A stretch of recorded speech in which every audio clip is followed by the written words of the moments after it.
On behalf of the General Assembly, I wish to thank the Prime Minister of the Republic of Vanuatu for the statement just made. I now give the floor to the distinguished representative of Cabo Verde to introduce an address by the head of government. Thank you, Madam President. Excellencies, ladies and gentlemen, I have the distinct honor and privilege to introduce the pre-recorded statement by His Excellency Mr. José Ulisses Correia y Silva, Prime Minister and Head of the Government of the Republic of Cabo Verde, at the general debate of the 75th session of the General Assembly of the United Nations. I thank you.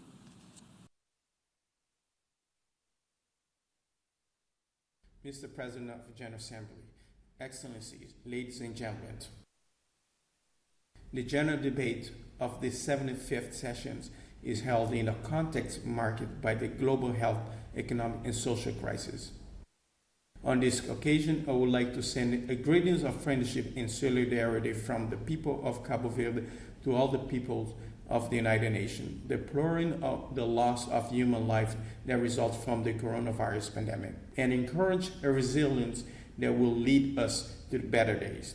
For the past 75 years, our tradition is to annually hold the debate of the United Nations General Assembly in New York. This is the meeting of the world and the great gathering of its people. A general debate of this 75th session attempts to use a digital platform for the same purpose.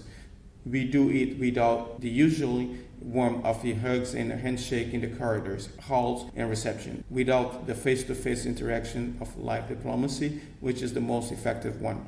I would like to pay a special regards to the outgoing President of the General Assembly, Professor Tejan Mohammed Bandit of Nigeria. I congratulate him for having successfully accomplished a mandate and demonstrate leadership and adaptability in the difficult context of the COVID pandemic. I would like to welcome the new President of the General Assembly, Mr. Volkan Bozkır of Turkey, and wish him every success in this presidency. I would like to congratulate the Secretary General, Antonio Guterres, on his tireless stewardship, a leadership that has given face and voice to the most anguished of peoples in this moment of great uncertainty, while at the same time striving to build global solidarity that responds effectively to the impact of COVID-19 on the lives of people, countries, and the world.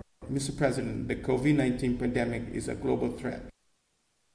Humanity is confronting its greatest challenge in more than a century.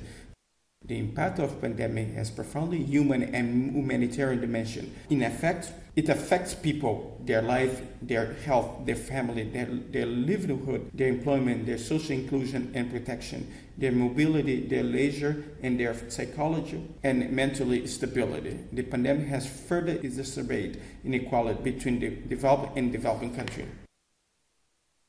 Few countries in the world have enough savings to accommodate the extraordinary costs imposed by the global crisis caused by the COVID-19 pandemic, and at the same time to recover and relaunch their respective economy. In developing countries, such as those of the European Union, a financial package of 75 billion euros was needed to support member states. The financial stimulus of the richest country exceed hundreds of billions of dollars. And what about Africa and small islands developing states? Are they able to bear the cost and the recovery and relaunching based off their savings alone? Of course not. We are facing internal struggles in each country and at the same time a global struggle which requires global collaborative solutions. Nobody wins with Africa more impoverished. With the increase of humanitarian and security crisis, everyone wins if African countries have the necessary resources to overcome the serious health, economic, and social crisis caused by COVID-19 and enter a new era of structured transformation that positively impact their economies and their human development indexes. It is in this context access to a vaccine should be equitably and universal, and external debt should be forgiven. This must be the subject of global responsibility pact in order to not to leave anyone behind. External debt forgiveness is essential. It is necessary not only to deal with the economic contraction and the macroeconomic imbalance caused by the coronavirus crisis, but there is a turning point to boost the sustainable development of African countries in the framework of strong commitment to the Sustainable Development Goals.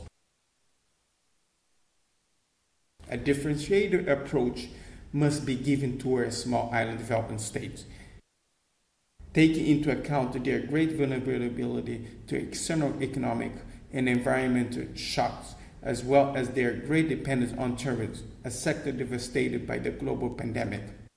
Many of the seeds have historically performed well in reforms and policies aiming at increasing resilience and reducing vulnerabilities. This needs time to be effective, but efforts cannot be in vain. That is why it makes perfect sense to focus on debt cancellation or relief initiatives leading to not just the recovery of economy, but the pursuit of sustainable development. For seeds, the response of the international community cannot and should not be eligibility problem based on per capita GDP. Instead, global efforts should focus on evidence that reforms are helping nations to make progress in achieving SDGs.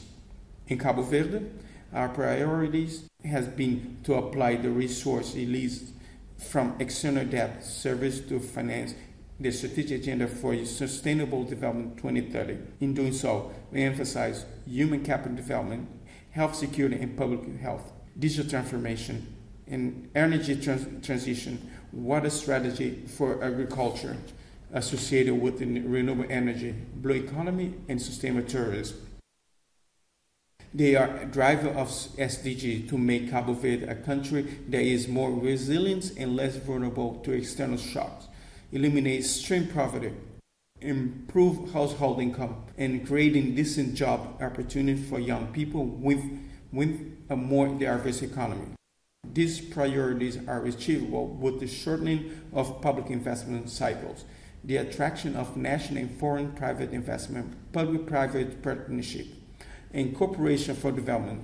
All of this is possible within an environment of political and social stability, low reputational risk, and a business-friendly mindset, ensure building an institutional framework of trust. Mr. President, today, once again, with the COVID-19 pandemic, the importance of multilateralism is clear. Everyone loses when economies are disrupted and when borders are closed.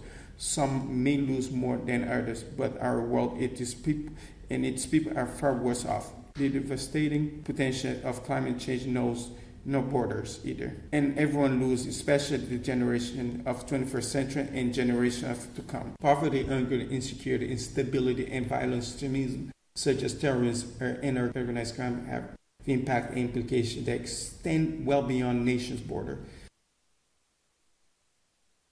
We live today in context of serious pandemic, but it must not confine the ambition of Agenda 2030. The Decade of Action initiative launched by the Secretary General could not be more timely. We must speed up and make the implementation of Agenda 2030 more urgent so we can better respond, recover, and rebuild.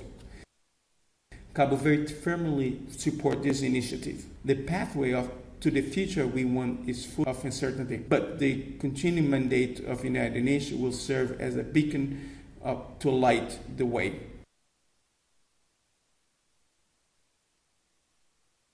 We have an opportunity to build a better and more sustainable world. It's the post-pandemic era, one that is defined by the advent of peace and the reduction of conflict, more secure. No longer proliferation nuclear weapons, more focus on human rights, driven by sustainable and human development, and energized by greater cooperation in matter of security, economy, knowledge, science, and technology, with benefits for all. Political leaders have an increased responsibility, and none from any country should be absent from the commitment of millions of young people who legitimately care about their future and that of their children and grandchildren to come. The United Nations, we need most united nation in building the future we want. This can only be achieved by reaffirming the undeniable importance of multilateralism. 75 years later, everyone agrees that it's necessary to reform the organization, namely the composition of and function of the Security Council, the revitalization of the General Assembly, the strength of the Economic and Social Council, and the alignment of working matter and cooperation among those main bodies. There's an urgency to carry out this reform, both in relation to peace building and in relation to the promotion of development, and that depends on us, the United Nations, the leaders of the world of the United Nations. Thank you very much. On behalf of the General Assembly, I wish to thank the Prime Minister and Minister of Reform of the Republic of Cabo Verde for the statement just made. I now give the floor to the distinguished representative of Madagascar to introduce an address by the head of government.